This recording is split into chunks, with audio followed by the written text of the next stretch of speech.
again.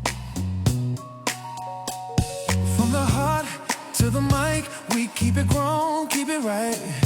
If you're looking for the path you lost, we bring the light into your life. Talking with Maserati, where real men rise, where the broken heal, where the world gets better every time we keep it real. Talking with Maserati, yeah, this is where the change starts.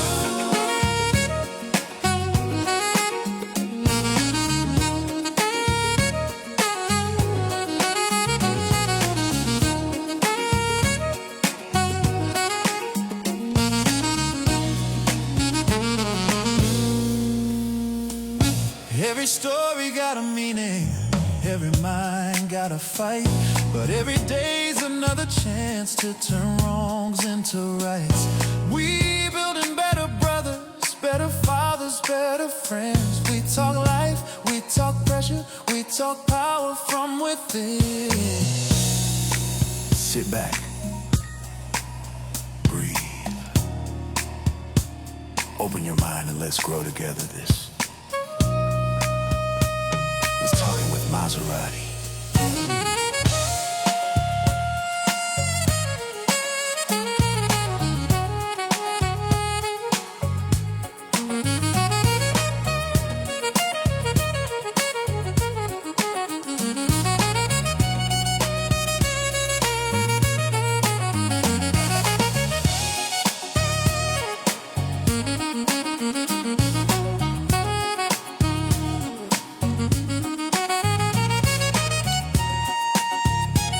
Let's go. Ooh. I love the intro. I love my intro. It's Friday night. It is Friday night. We're not doing the normal. We're not doing Maserati Radio. We are not doing Maserati Radio. But if you're in the chat, say what's up. Say what's up. Say what's up. Today we're gonna have a little serious. I know the last was that Wednesday? I think it was Wednesday. Last Wednesday was kind of a little razzle dazzle. It was a little turned up, but we're gonna slow it down. So if you've seen the title was Frontal Lobe, Fragile Ego, How Childhood Shapes the Adult Mind. The reason why I chose this title is I was on social media, right?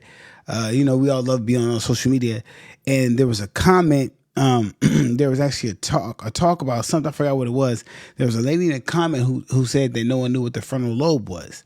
Now, I kind of knew what the frontal lobe does in the brain, but I wasn't exactly sure. Because I remember seeing it in the class I had, an anatomy class, but I didn't want to speak too soon. I know what it was about, right? So when I went to look it up, I was right. I remember what it was about, but I wanted to do a little digging, right? And I wanted to kind of really dig into it. When I started realizing it, it made more sense why a lot of people that we deal with today are off a little bit. Yeah, a lot of y'all frontal lobe is off. Right? A lot of y'all frontal lobe is off. And this is why. Because a lot of y'all either were born a little slower or do drugs and it's already damaged, right? So what we're going to talk about here is the frontal lobe, right, of your brain. Now that's actually located right here, right? It sits behind the forehead and is heavily involved in the executive functions in your brain. So technically speaking, the frontal lobe, right? This is understanding the frontal lobe of your brain. It's the CEO of the brain. So it controls basically the whole brain. So imagine a car, right? And the engine being in front and that controls most of the car. That's what your frontal lobe is, right? And so the executive function of the frontal lobe is planning, judgment, problem solving, attention, working memory, impulse control, cognitive thinking, organizational skills, all those essential functions that you need to do. That's what the frontal lobe does, right? So now, the personality, emotion regulation, how we respond to stress, how quickly we snap, how compassionate we are, that's what it does too. Now, voluntary movement, motor cortex, frontal lobe, helping coordinate body movement, that's all there, right? Now, your PFC, this is your prefrontal cortex, right? The most front part of the frontal lobe right here, I guess in the brain, how everyone's look different, right? Helps us with delayed gratification. This is a very important part. Now, let me pull this up because this is a very important part right here. Hold on. Let me go to this real quick. I'm going to say this again. The prefrontal cortex, the PFC, the most front part of the frontal lobe, helps us with delayed gratification, thinking ahead, and choosing long-term goals over short-term impulses. The reason why I chose to say that like that is we have been coerced into a new era of instant gratification and not being able to have short-term or long-term goals and quick impulses, right? And the PFC, which is the prefrontal cortex, is supposed to help us with that. So imagine someone damaging that, right? And not understanding delayed gratification. It says, and it's one of the last brain regions to fully mature, often in the mid-20s. So teens have strong goal signals, reward circuits where weaker breaks, right? So that basically means what they say, like how we really mature at 25. So in our our teens and early 20s, we're just on go. We're on go. Like we just want to do everything.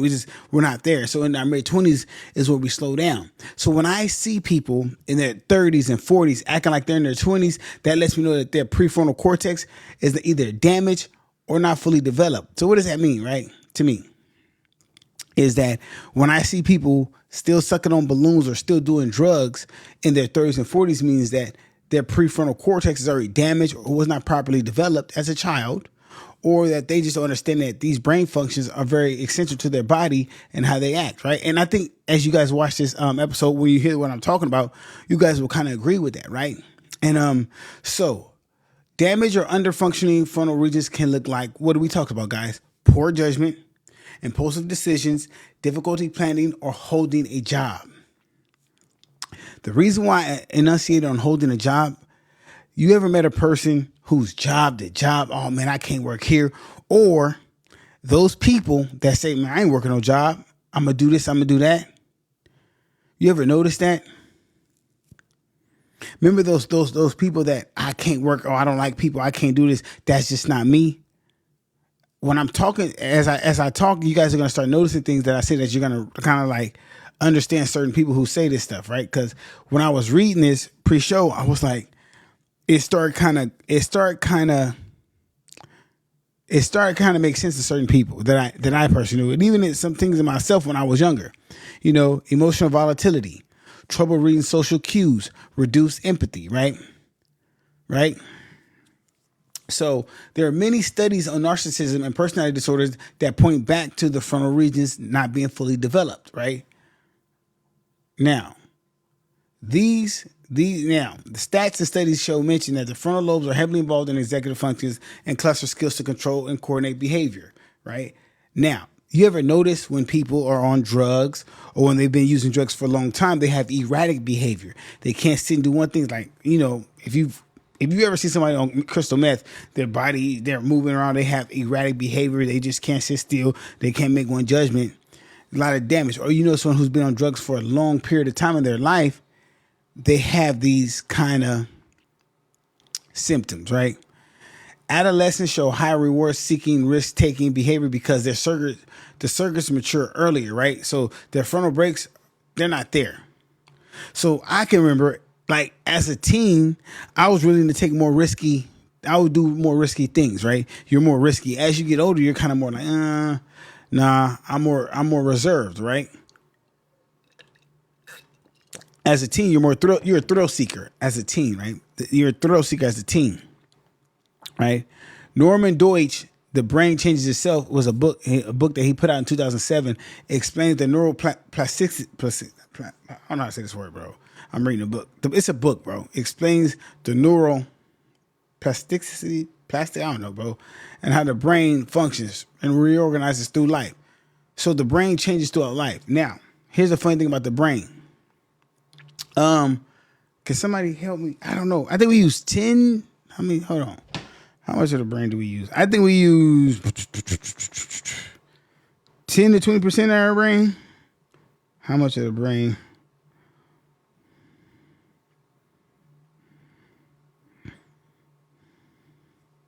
I think it's. Now they say we use 100% of our brain, not 10%. Brain scans so they say we use 100% of our brain. So if that's true, that can't be true because I know whatever. That's what they say. Some of y'all, if we use 100% of our brain, I'm scared.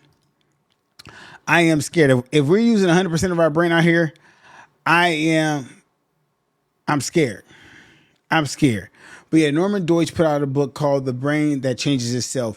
It is basically insinuating that the brain grows over time and it changes, whether it degenerates or it grows or it gets better, right? And the general audience suggests that in neuroscience, pop science, or psychology 101, the book covers the frontal lobes and the decision making. Have you ever noticed? I noticed this with myself. I'm going to use me as an example that as I grew older, and I think they talk about this as you turn 30 and 40, your decision making skills do get better. Like you kind of slow down. And I'm using myself as an example. Like I was thinking about this earlier, where as a naturally I was born, I feel like an extrovert. Like I can talk to anybody. I'm a people person. I can go out and hang out with anyone. Like that's just something I'm good at.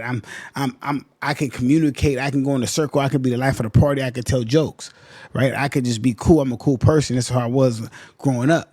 Even when I used to drink a lot and party a lot, when I was drinking and partying a lot, I was naturally a people's person, right? Like you can just go hang out with anyone, it'll be cool, whatever. But I was drinking a lot, right? So then as time went on and I experienced things and my brain and my eyes saw things and I experienced life more, I became more introverted to where I was like, you know what? Let me make better decisions. Let me pull back on some stuff. I don't really want to do this. I don't really hang. Now I'm more isolated to where I become more introverted. My decision making is actually better. I see things from afar that I kind of like, I don't want to do that. I'm cool on that. I'll pass because my brain is wired different now. I'm not a quick responder now. Like some of the things I go through online and stuff. Like normally before, literally just a couple years ago, I would respond quick, bam, okay, let's do this. Not no more. I prefer to wait, think about it, and respond later. Because I know that the reward is not greater than the risk. And the risk is not greater than the reward. No, I know that. No, we're not going to do that. You know what I'm saying? So now that I have a 21-year-old son, I see him doing erratic just on the go. And it makes me say, hey, no, slow down. You know, what's the old story about the young bull and the old bull, where the young bull said, hey, Dad, look at all the cows go down there. Let's run down there and fuck one of them cows. He says, no, son, let's walk down there and fuck all the cows. You know, that's just the wisdom of saying as you get older, your mind thinks differently compared to when you're young. You know, I don't know if that's a good one for y'all, but that's a good one for me. I think every young man has heard that one. That's one, but I found it very interesting. I don't know if you guys are into reading. I would definitely check up on reading about the brain. The brain is actually an interesting read, you know, because upgrading your brain every day, right, is neural exercises, right? You know, you can actually concentrate on ways to improve your brain activity, which is called frontal lobe health, right? I do this personally through Sudoku puzzles. I'm not going to get my Sudoku puzzles. They're way over there. If you was on my Instagram last night, I did about two. I try to do two puzzles a night. It gets kind of hard because I'm kind of tired at the end of the day after working out.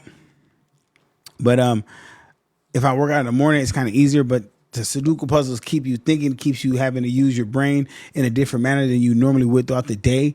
You know what I'm saying? It's structured like five ways to upgrade your brain's CPU, right? You know, move your body. So there's 5 ways. And I was actually, I'm not gonna lie to you guys, when I looked these 5 ways up, I kind of didn't think that these ways were the ways to actually challenge your brain. And I don't know about you guys. I kind of do some of these, but I don't always do it, right? So this is structured the 5 ways to upgrade your brain's CPU, which is the frontal lobe, right? And mind you, I'm telling you guys this because I feel like the more you think, the better you think, it just works better. I feel like if you're activating your brain on a higher capacity, you will actually do better in life. And I want you guys to do better in life. That's what this podcast is about. It's not about the drama that you seen Wednesday. This is actually an improvement podcast, like the song says when you guys come in. So we're going to talk about the 5 ways to upgrade your brain's CPU, right? First, move your body, especially moderate aerobic exercises. Me, I'm a elliptical, incline, treadmill guy. Treadmill, we're doing 3.5 on speed, maybe 12 on the incline. 20 to 30 minutes if I ain't dying yet. You might catch me dying on that motherfucker. Right? Now, exercise boosts blood flow to the brain and supports neural connectivity and cognitive functions, right? Medium to long-term programs combine physical activity plus cognitive training seems especially powerful in the brain, right? That's kind of interesting. Now, because I'm thinking like, I didn't know. See, a lot of times, guys, I be reading this stuff and it shocks me. I don't know if it shocks you guys as well, but I be reading this stuff not realizing that they always say like working out is good for you more than just building muscles and building endurance. It really does good for the brain, right? It really is good for the brain. And if you ever notice, I'm gonna tell y'all this. Check this out. I'm gonna show y'all something. Have you ever noticed when people retire from work, like, dudes who were like construction workers, like manual labor, blue collar workers, when they stop working, doing physical work and they just start sitting at home and they sit around the house, they get more sick. Like, somebody who was healthy their whole life, they used to go just do all kind of things. And once they retire, like at 65, 70, and they start sitting around the house, they get more sick. They're like, man, dude was just active. He would go to work, do everything. Now he's just sick. That's what that makes me think about, the physical activity. That makes me think about that when I read that, right? And this is the second part. Challenge your mind on purpose, right? Challenging your mind on purpose. Activities like learning a new language, an instrument, puzzles, chess, strategy games stimulate multiple brain networks and support cognitive flexibility. Here's my thing with cognitive flexibility. Right now, hold on, guys. Right now, y'all might see ain't no cap in my rap, right? I wonder if y'all can see this. If you want to learn a new language, which I'm behind on my studies, so don't blame me. Duolingo, right? Duolingo will help you learn a new language right now. So as I travel the world, I'm trying to learn a new language. Duolingo will help you learn a new language. We're going to do some of this after this podcast. We're going to do some Duolingo, right? And so with that being said, you know what? I should be live on Instagram. I might go live on Instagram just for the heck of it. I should have went live on Instagram, guys, because we haven't been live on Instagram for a while. You guys want to go live on Instagram? We will. My bad. Let's take a short stop and give Instagram some attention for today. We'll give Instagram some attention and just go live on Instagram for a little bit. See what they're talking about. Right. And we're just going to go live. And so, right, with that being said, challenge, like I said, back to challenging your mind on purpose, like learning a new language, a new instrument, chess, puzzles, strategy games stimulate multiple brain networks and support cognitive flexibility. Me personally, as you can see, I told you I do the Sudoku puzzles. Crossword puzzles is cool. I do play chess. I'm not really a good chess player, so me playing chess wouldn't be the most strongest to really boost for me. Like challenging my mind on purpose.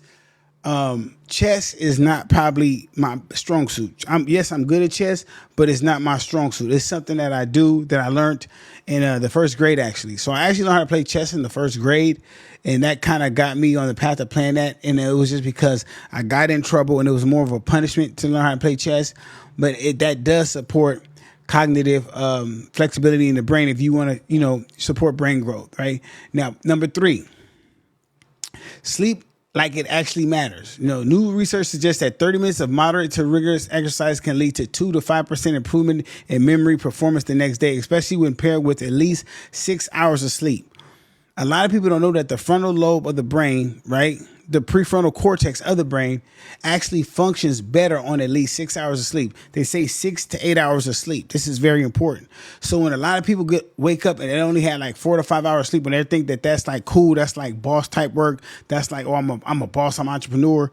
No, that's why people say I'm foggy at work. I can't think. I be having fog mind, or I be disenchanted, or I'm ADHD. No, a lot of y'all are operating off of like no sleep, or you like me at one point. At one point, I was drinking so much coffee that I would toss and turn at night. Like I would literally be tossing and turning. Like I'd sleep for like 2 hours, pop back up. I remember one night, bro, I was so coffeeed out. I ain't gonna not necessarily coffeeed out, but I had drunk a lot of coffee to where I'd lay down every 2 hours. I'd wake up and just have to force myself back to sleep, because you have so much energy, so much adrenaline going that's all you're doing, right? So it gets like that sometimes, right? It gets like that. But it says sleep is very important. But 30 minutes of moderate to rigorous exercise can lead to 2 to 5% improvement in memory performance the next day. The reason why I say it like that, a lot of people. So I think my last streak was, I think, 52 weeks of going to the gym. A lot of people see me go to the gym every day, or they see me going 6 days out the week. All you need is 30 minutes of moderate to vigorous exercise. What that means is training with intensity, not heavy weights, not putting 345 plates on the bench, just enough for resistance, right? And make it rigorous, meaning not too many breaks, not too much easy. And the hardest thing for me is this. Staying off your phone is the hardest thing, because life be lifing, and so you want to check certain stuff. You want to film yourself. You want to do this. If you learn how to stay off your phone while you're working out, it'll actually help you work out better. Your focus. It's hard to do this. I would say if you want to try to do this, try it one time. Leave your phone in your car. I know the music in the gym is not that good because they don't have cursing. They don't have the music you like. They don't have that pump music, but try to leave your phone in the car one time and see what happens. It will actually motivate you to actually like focus on the workout. You know, especially if you have a partner, if you have a workout partner, it's kind of easy because you guys can talk each other through the workout, not be on your phone. That'll help. You know what I'm saying? But studies, I know that study for fact is a fact. It will help with that. I actually have a great memory because of that. And every day I go to work, I used to tell people I work out before work because that gives me a leg up on my coworkers. I'm always performing at a higher level because me working out, and it helps with my stress, right? Now, manage stress and emotions. Chronic stress can impair prefrontal function and favor habits, right? Emotional brain responses, mindfulness, and therapy helps the frontal lobe stay online, right? You can reference executive function literature, right? There's different functions on this. Now, what I want to tell you about this. Therapy helps, right? Right? Therapy helps, right? Chronic stress. Anyone know what chronic stress is? Because reading this, I don't think people know what chronic stress is. Chronic stress to me, this is what chronic stress is to me. When I hear chronic stress on this, right? Right? Chronic stress can impair prefrontal function and favor habit or emotional brain response, right? A lot of y'all have chronic stress because you allow the smallest thing to become a big problem where you could just let it go. LIG, let it go. Let God handle it. You guys will harp on the smallest problem. I watch you. I watch it in the workplace. I watch it at home. I watch people take the smallest problem and make it to a mountain. You ever seen a snowball? Like, you ever watch one of them cartoons where they take a snowball and it starts small and it just grab bigger and bigger and bigger? A lot of people do that. See, what a lot of people do is they take the smallest problem. They stress. You know what's crazy? Do you know what's crazy? I don't know about y'all. Who was irresponsible in their 20s? Who was irresponsible? I remember being so irresponsible in my 20s, and it was such a freedom. I remember being 20, I think it was right when my son was born, maybe around 21. I remember being 21 and being so irresponsible that it was fun.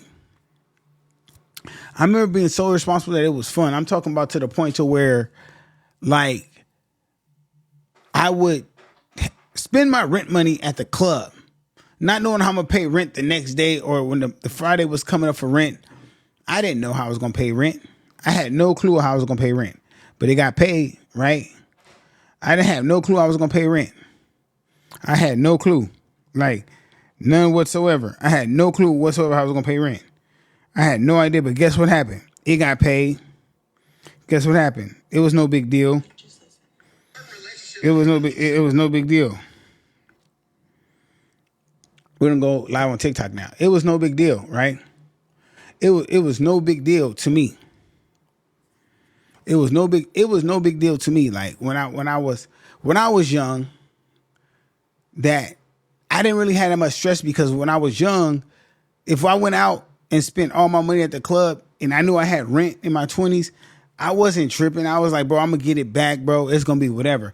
A lot of people have chronic stress because they will let the smallest thing turn into the biggest issue. I don't see that. I don't feel that. I will not let chronic stress impair my prefrontal function of my brain. I'm not going to do that. And a lot of people do that, right? Now, stay socially engaged. Conversations, community involvement, emotionally meaningful relationships, engage frontal systems for empathy, self-regulation, and perspective taking. Number 5 is the best way to engage your brain's CPU. So the prefrontal lobe, right, is really, I would say that socially engagement is the gas for the prefrontal lobe, right? So with your prefrontal lobe, right, with your prefrontal lobe, staying socially engaged is like the gas for your prefrontal lobe, because conversations, community involvement, and emotionally meaningful relationships, that helps you to stay focused and bound. When you isolate yourself, like, you ever notice, I know we all been around socially awkward people. Like, you ever been around socially awkward people that just like can't hold a conversation? They really can't talk to no one. You're like, bro, like, you never been around them? Like, no, I don't go out much. They end up having this kind of weird way about them. And it's actually, hold on, there's been a study actually about how too much isolation can really cause cancer, right? Now, systematic reviews show that exercise interventions improve cognitive and brain function in people at risk of cognitive decline, and such as unhealthy adults. Now, reason why I pause on that, because there is a study that if you work out, the more you work out, the healthier you become, but also the more you work out, the less stress you have. So there's a guy. Dang, what is this guy's name? Oh, I can't remember this guy's name. Damn, I forgot the guy's name. So the name don't matter. There's a study that if you work out before work, 30 minutes, moderate to vigorous workout, like I told you before work, you are slated to do 50 to 75% better than your coworkers at work production. Like it's like a known fact. It'll just work better. So what I used to do was wake up at like 5 a.m., hit the weights, and it would help me with my work. Like literally, I would just work better. Like what I mean is, who works in office? Anybody work in office? We all raise your hand if you work in office, right? I remember I would be working in the office, right? And before I start working out before work, because I used to work out after work. Before I work out before work, I'd be sitting at the computer, right? You ever been sitting at your computer at work and just staring? Like, you know you're supposed to be working, but you just staring, and you be like, dang, I'm supposed to be doing something. You ever just did that at work? Like, I'm supposed to be doing something. And then you look at your coworker, they look at you, then you take a trip to the coffee machine, you come back, then you walk outside, you get back to your computer, it's 2 hours, you ain't did nothing.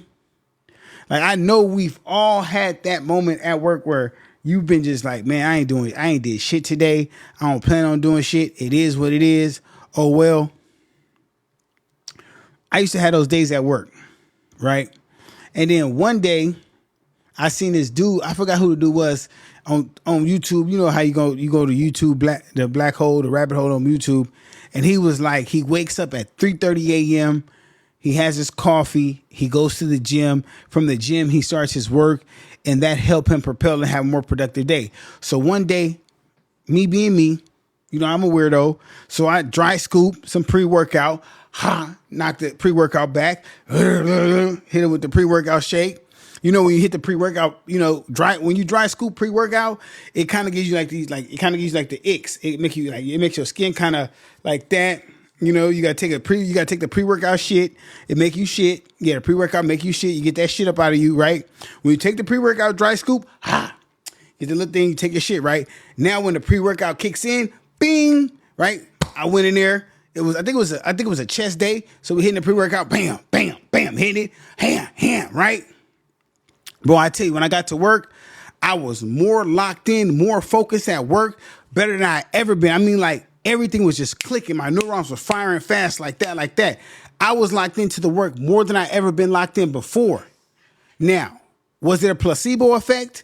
Maybe he just said something. Maybe I thought I was working hard. Or was it really that the workout had my blood flow up and had my cognitive skills up? Because my prefrontal lobe, my prefrontal cortex was actually already moving through the day. Now, I thought about that. I was like, hold on. Normally, most of us just wake up and go to work, right? We get up out the bed, brush our teeth, shower, and go to work. There's no stimulation to our frontal cortex. So when I thought about it, I thought about it. I said, yeah, the difference is most of us just get out of bed, shower, brush our teeth, and go to work and wait till we get to work to have coffee, do whatever. Our brains are not even stimulated. But if I wake up, take a time to meditate, go to the gym, get my neurons firing, right? Get my prefrontal cortex going off. By the time I get to work, I'm already in a mental state of thinking and actually being mindful of what I want to do. I can actually perform at a higher rate. So that's what I did. And when I started doing that, it was game over, champ. It was game over.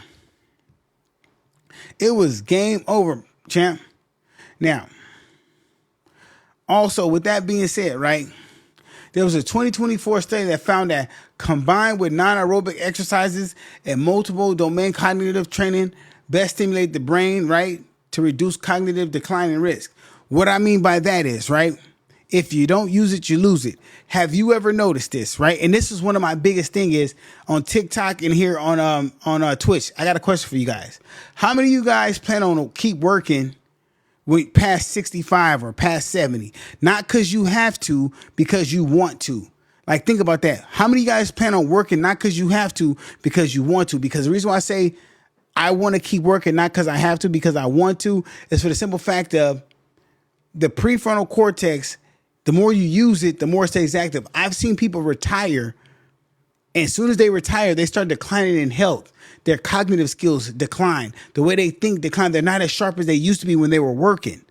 You ever notice that? Like people who used to be sharp, they used to be very sharp. And as soon as they decline, when they stop working, their thought process decline. And so when I thought to myself is, I always want to be thinking. So if you guys can't see, I got about right here, I got about 50 books. I got my Sudoku puzzles over there on my phone. I got a Duolingo trying to learn a new language.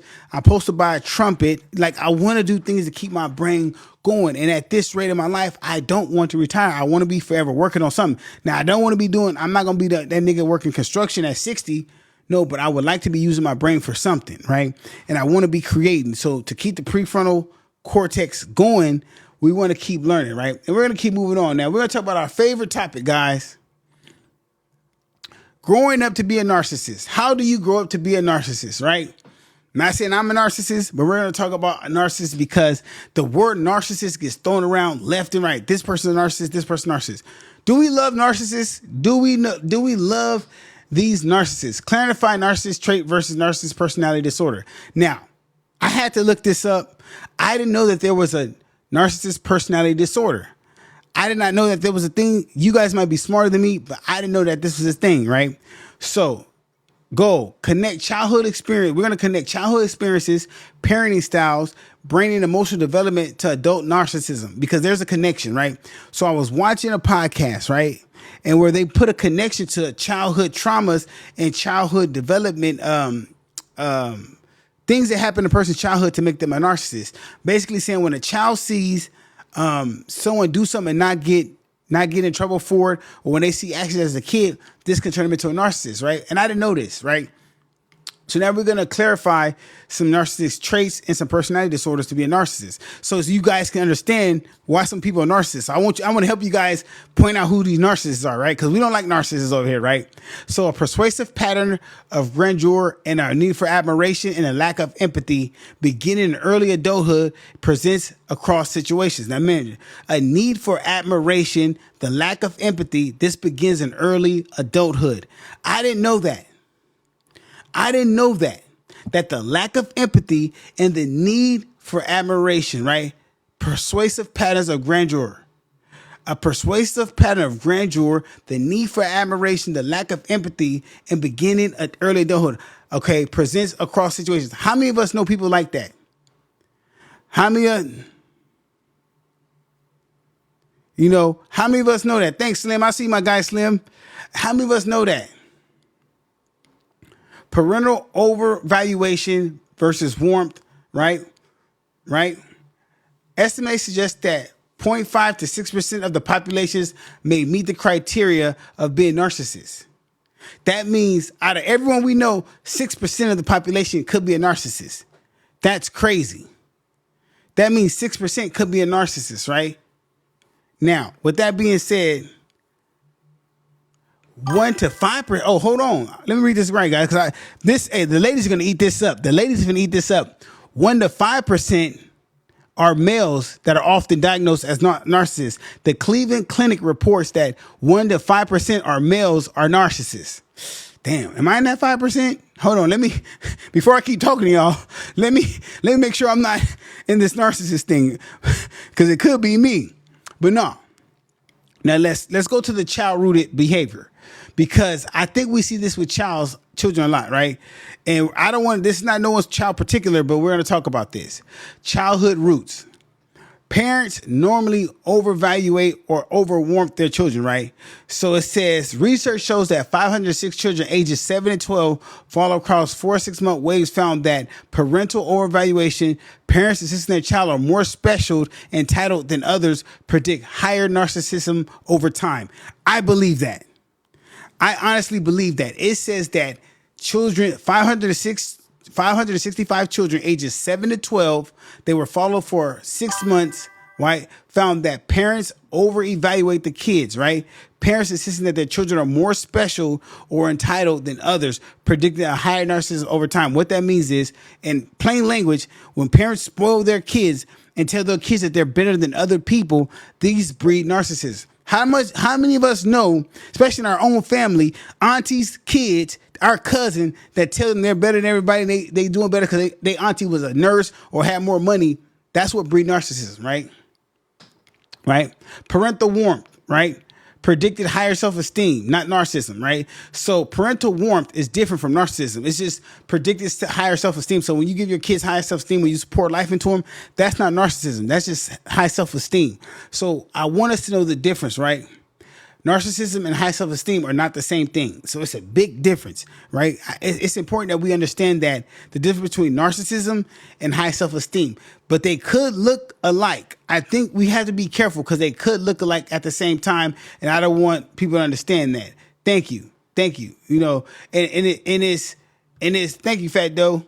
Because we're on Twitch and TikTok, if you guys don't know. So what I want to talk about this, right, is how do we differentiate narcissism and high self-esteem?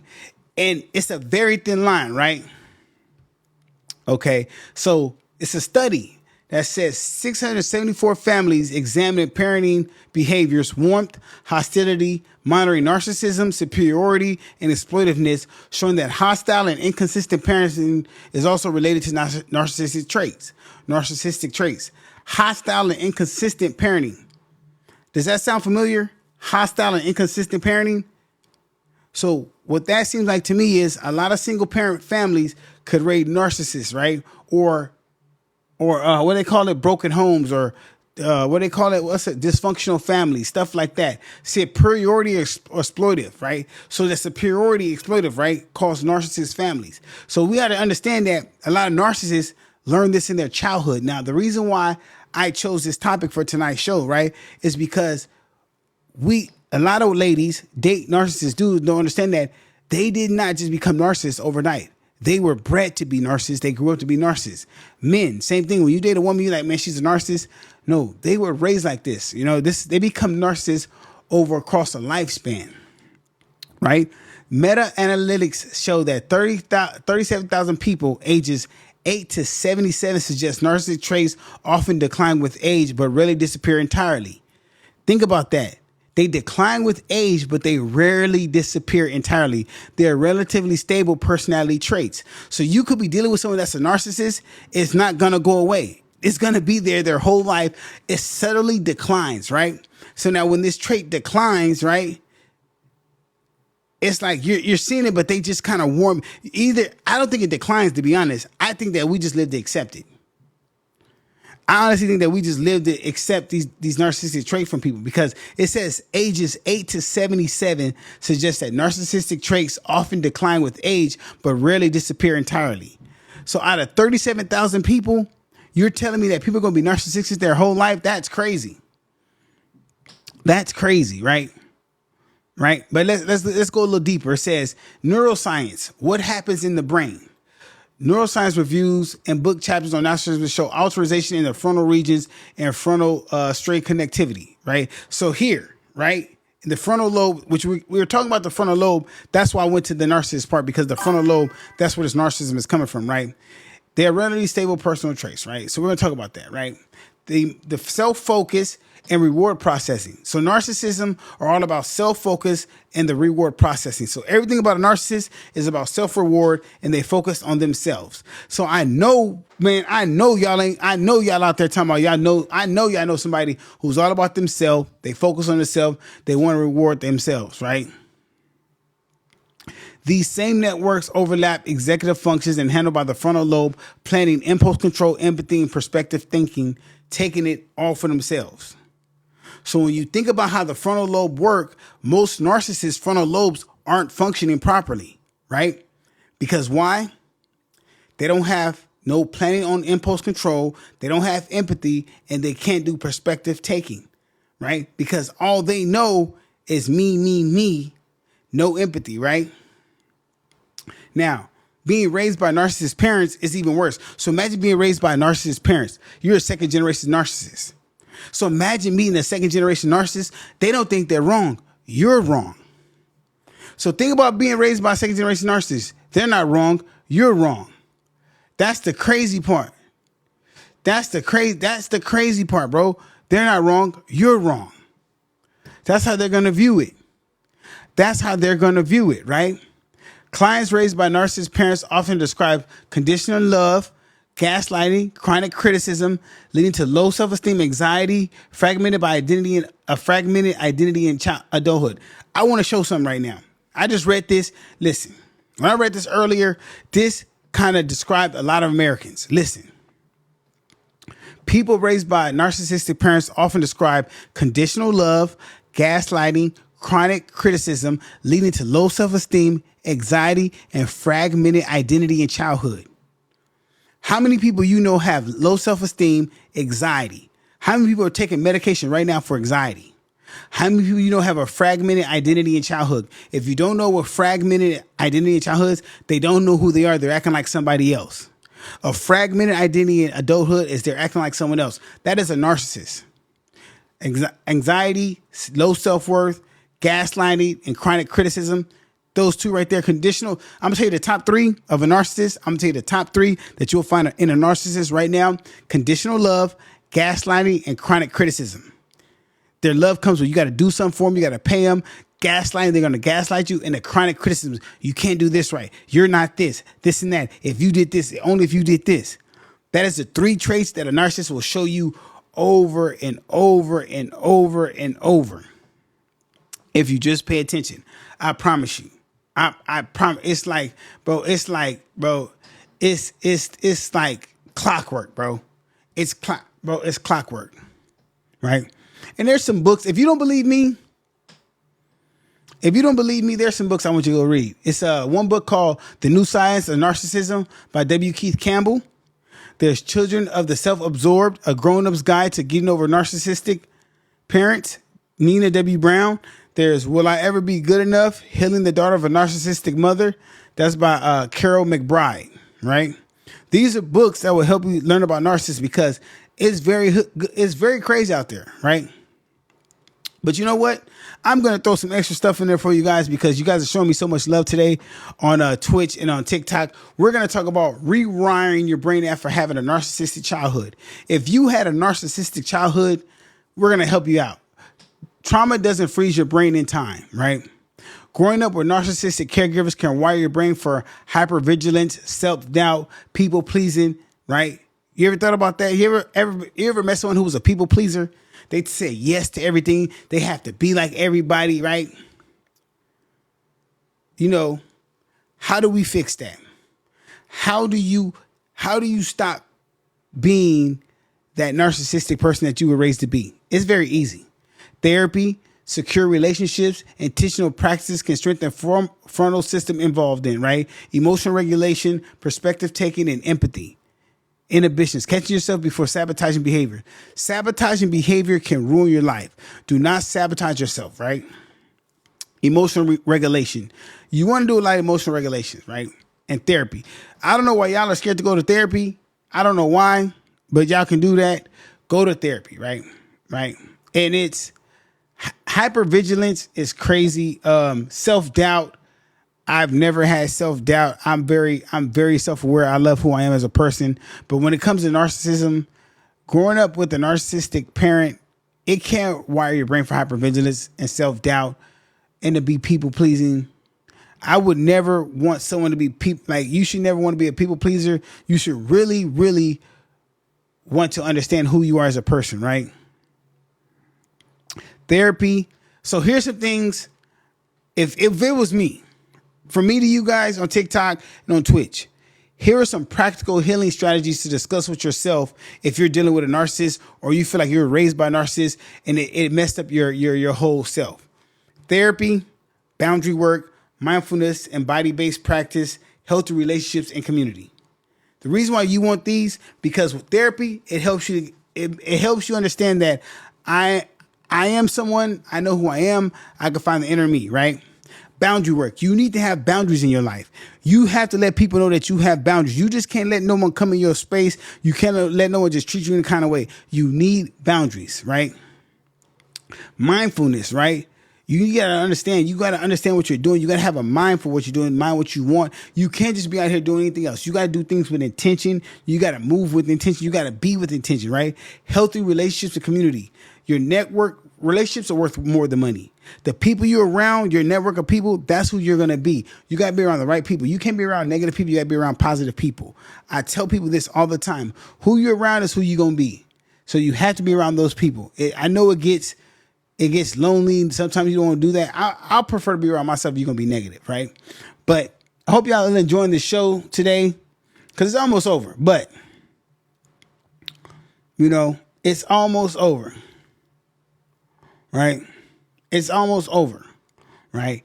But what I want to tell you before we get up out of here, and I appreciate everyone who hopped on today. I know this is kind of different from my normal show, but I thought it was important to talk about narcissism and narcissistic people, right? Because a lot of times people don't understand that narcissistic people sometimes they didn't choose to be narcissistic. They actually were raised that way, and that's the only way they know. And in their minds, they're right. So you have to remember that in their minds, they're just being themselves, right? So when I talk about therapy, trauma-informed care to untangle old beliefs like I'm only lovable when I'm useful or impressive. When you have I'm only lovable when I'm useful or impressive, that's people pleasing. That's acceptance. You want to be accepted. That's not cool. You have to look people and say, you know what? I'm lovable no matter what. People love me no matter what. Boundary work. Learning what's okay and what's not okay. Practice saying no. Which recruits executive function and emotional regulation repeatedly, right? So emotional regulation says this: no, stop there. Like a lot of ladies, to my ladies, right? I asked a friend of mine, I told a friend of mine, I was like, hey, why would you be with a man that hit you? Leave him. Oh, no. If a man hits you, you should leave.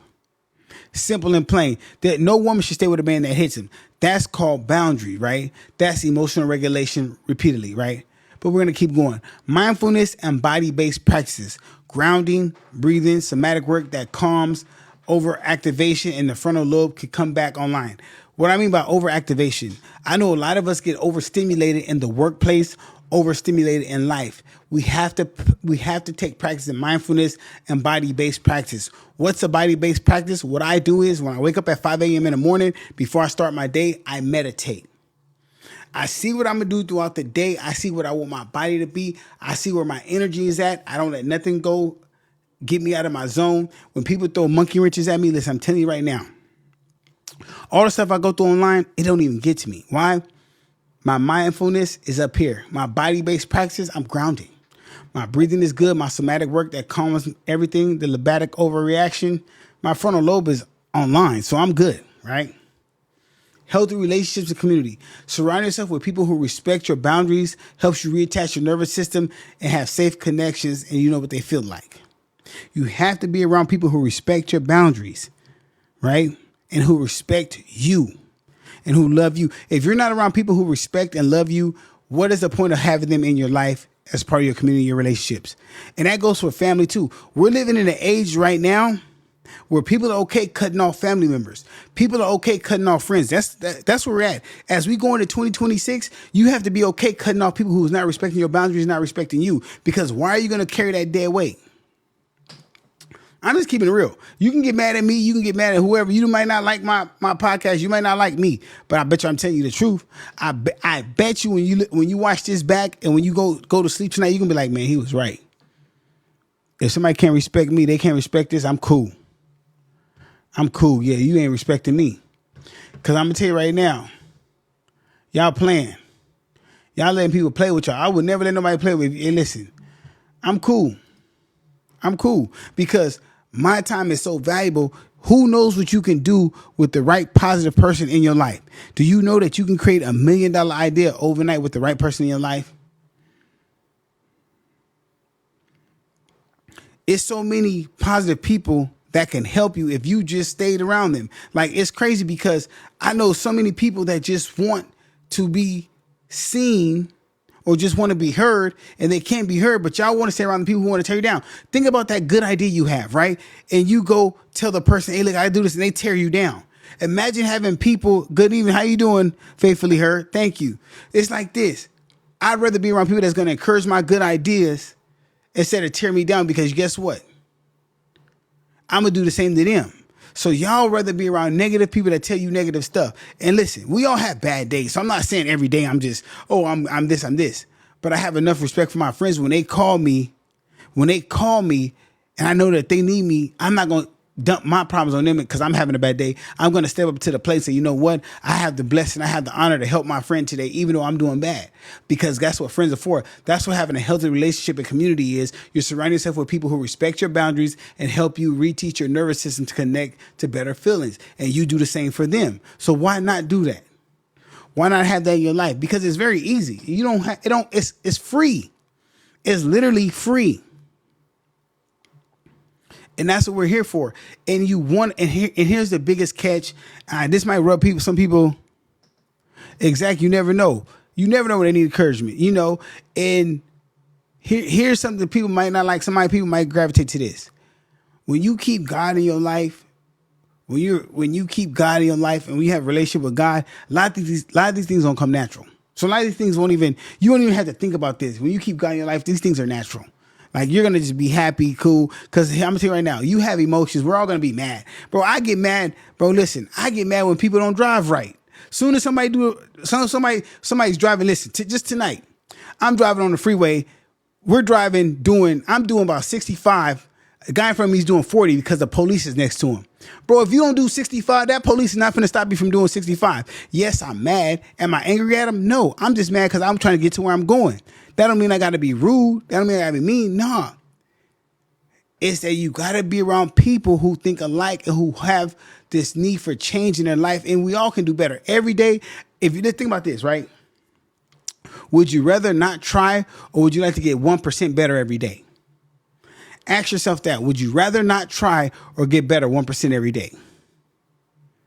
Yeah, I pray for those people who can't drive either. If you can't drive, just that's a whole nother podcast I could do about not driving. I could do a whole nother podcast about not driving. That's a whole nother story. But I would rather get better 1% every day than not try. I could do that. I'd rather do that because it shows an effort. It shows an effort. It shows that I see something in me that's not right. And I want to fix that. And see, a lot of people don't know they can have a personality pattern that can improve. A lot of people are narcissistic and they can change that. Like, there are people, I know we all on here right now that know somebody that's narcissistic and they don't want to change. Right? A lot of people are very narcissistic and they don't want to change. They're so self-absorbed. It's about them. They only have conditional love, they're gaslighting, and their chronic criticism. That's all they do. They have this conditional love thing. They're gaslighting you and they chronic criticism. That's all they do is criticize you. All they do is gaslight you, and they have conditional love. They only this and that. Yeah. And that's how I feel. That's just me. Like, I know we all have that. I know we all have that people in our life, and you have to. And the reason why I'm doing this live and this podcast is because I want to get you guys to understand first that these characteristics can change over time, and how these people got these characteristics. A lot of it's not their fault, you know. A lot is not their fault. Their parents, their childhood traumas, their past. You know, they have a fragmented identity in their childhood. Their anxiety. They have low self-worth. They don't know no better. And to them, that's the right thing to do. To them, that's just the right thing to do. That's the way they're supposed to act. Us, regular people that have empathy and have love and who are caring, we like, man, hold on. You're just self-focused on you and the self-reward system. You don't have no connectivity to being regular. So it's weird to us. Yeah. So it's weird to us. We're like, we're givers. And they're takers, and the takers get mad, like, why are you not giving enough? And givers, we're like, bro, stop taking so much. So takers tell givers, why are you not giving enough? And givers like, why are you taking so much? It's not that serious. So you have this eternal battle. And it's hard for people to understand that when they're sitting there, they're like, man, why are you complaining? Why are you doing too much? So it's a build and destroy mechanism. Yeah. You have to learn, and being a giver is hard, because when you become a giver, you have to accept the fact that you won't always receive. You will never ever. You don't even do it to receive. You give out of the gratification of just saying, you know what, here. I don't even expect to get it back. You know, here. Because I don't ever think I'm going to get this back from you or anyone else, but I know I'm supposed to give. That's the reason. I've learned that over time with family, significant others, loved ones, friends, co-workers, everything. Because you can't expect, the number one thing of disappointment is expectation. The cousin of disappointment is expectation. You expect people to do what you do, you're going to be let down. When you expect someone to say, hey, oh man, why they didn't do it? I was expecting them. You expected. That was the first problem. When I stopped expecting stuff from people, I was in a better space. I was in a way better space when I stopped expecting things from people. When I start understanding how people were, I was in a way better space. That, okay, that's just how they are. I can't change that. I can't change how they are. That's how they are, and that's how they want to be. That has nothing to do with me. That has nothing to do with me and how I am. That's how they are. And I'm okay with that. I understand that my way of living and how I was brought up is not their way of living and how they were brought up, you know. But they do say that that the thin line between self-esteem and narcissism is very thin. It's so thin, it could be misconstrued, right? And so when I think about it, even me, sometimes I got to be careful with my self-esteem because it might seem narcissist. To someone with low self-esteem and depression, my high self-esteem might seem narcissistic.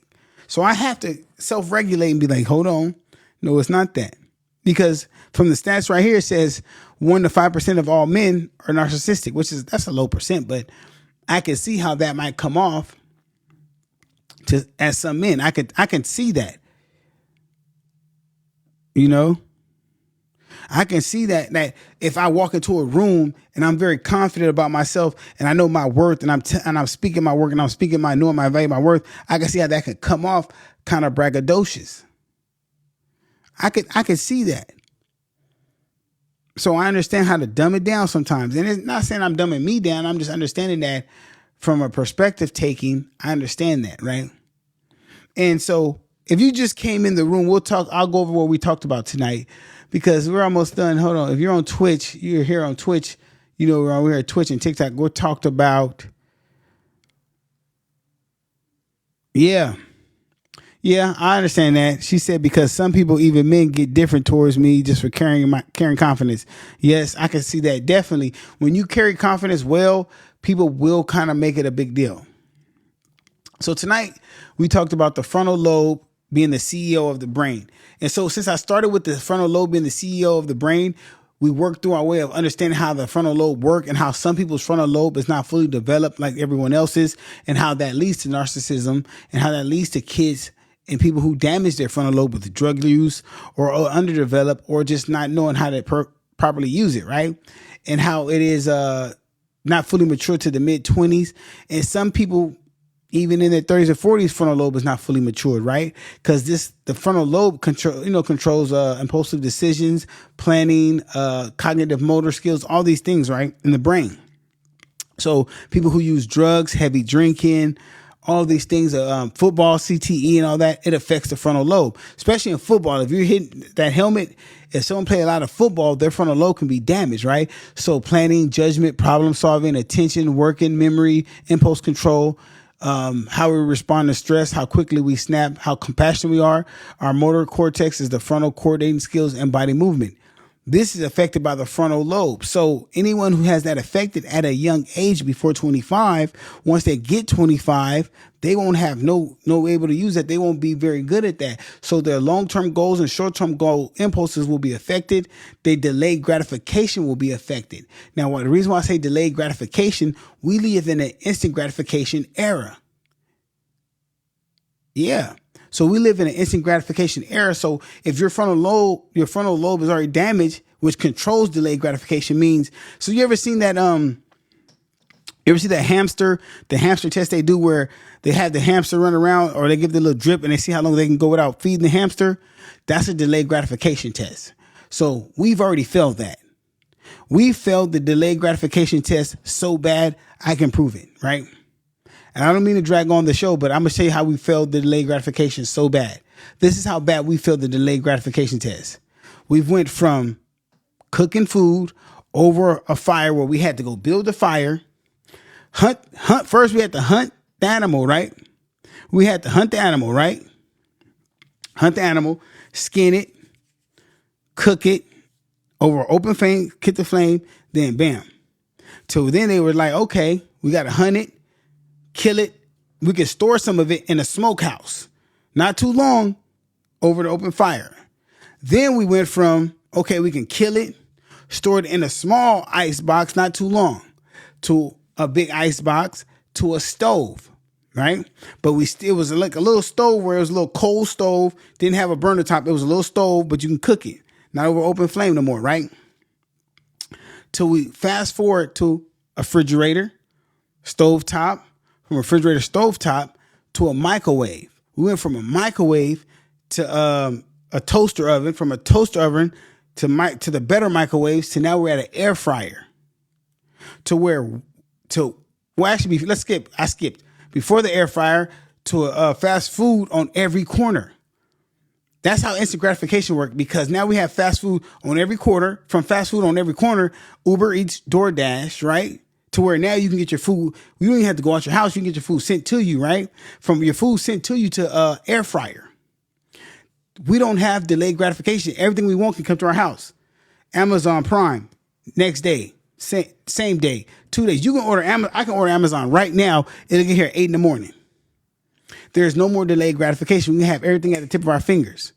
You know, I can go pay. I don't even got to get my wallet out. I can pay with my phone. We have no more delayed gratification. I don't even have to use my brain no more. What I can do, if I'm at work, I have a problem at work, ChatGPT. If I want to create something, Carvana. If I want to do this, if I want to work on my car, YouTube. We don't have to think as strenuous no more. Technology is doing all the work for us. Siri, what's this? Shazam, what's this? I guarantee most kids don't even know how to use a map. Most people don't even know that when it comes to freeways, odd number is east-west, even numbers is north-south. Most people don't even know that. Why? Because we don't think no more. So delayed gratification, which is the prefrontal cortex, which is the PFC, is very important. That's why I chose to do this podcast today. And if you guys are the first time here, you can go check me out on YouTube, which is Talking with Maserati podcast. That's Talking with Maserati, like the car. That's what I like to talk about. I have a different topic every day, but trying to do most self-improvement because we are kind of different. Now, don't get me wrong. Hold on. Yeah. I said, I prefer, I love technology. Don't get me wrong. I love the technological advances. I love the Cybertruck. Listen, I separate the man from the thing. I love the Cybertruck. I love the cars. I love the technological advances we have. right? But I feel like it is making us a little slower. But if you are just not here, follow me. I have my link in the bio. I should. I don't know if I don't. But I'm about to get out of here, guys. It's getting late past my bedtime. I don't know where you guys are. Where you guys at out in the world? I'm in California. Where you guys at? Where you guys at in the world? I'm in California. It's not late as 10 here, but it is past my bedtime. But before I get out of here, right?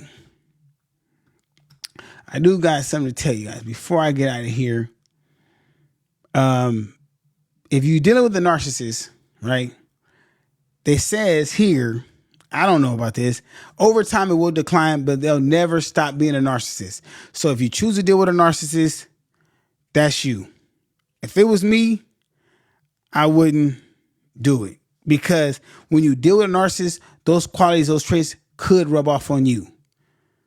I would definitely separate myself from a narcissist and deal with someone who's not so self-absorbed, who doesn't work on conditional love, who does not gaslight, who doesn't have chronic criticism. I also make sure I don't have those traits within myself, because you can easily have narcissistic traits and not know because of your childhood trauma. Childhood trauma is very much so linked to narcissism, because you could not know that you have a narcissistic parent, especially like in your mom and dad. If they had like a traumatic child, if you had a traumatic childhood in a very dysfunctional home, seeing that stuff could cause you to be narcissistic and not even know it. So I encourage you guys to read up on that. Therapy is very cool. Understanding how to heal from that, just understanding how that affects your brain and how that affects you socially engaging with other people. And I would say, make sure you do socially engage with other people. Don't get caught up on these phones, which I love that you guys are on here checking me out, because I do hop on here. So I would want you to come over here, but interact with people in your community, your neighbors, talk to people, social groups. I do meet with my friends here and there. I do read books. My thing is reading books, joke with my friends, making fun of my friends, texting my friends. Make sure you check on somebody, encourage somebody to do better. Also, if somebody hits you and they're having a problem, don't emotional dump on them when they're emotionally dumping on you. Don't take over the conversation. Be there for them. Give them that time, because what you don't want to happen is someone calls you with the problem, right? And they're unloading on you, and you take over the conversation. And when you hang up that phone, you don't talk to them no more, because you weren't there for them when they needed you, right? You took over the conversation. It's very easy to listen. Listen, don't listen to speak, listen to hear. And it's very easy to listen to hear. What you do is don't text and listen. Don't be watching TV and listen. Put your attention on the person you're listening to. Because what we do, because I've done this, so I'm telling you from experience, what we'll do is somebody will call us, we'll put our AirPods in, we'll be looking down, oh yeah, and they'll tell you, you're not even listening to me. And they're right, you're not. Give people your full undivided attention. Remember that term? Do I have your full undivided attention? Give them that. Give them the respect of that. And watch the difference you make in people's lives. Each video I put up, I don't care if it gets 1 view, 10 views, 1,000 views. I care about the person it impacts and how it helps them in their day-to-day life, because that's what matters most. Okay, guys. Hey, love you guys. God be with you. You guys have a great day. I'm out of here TikTok. I'm out of here Twitch.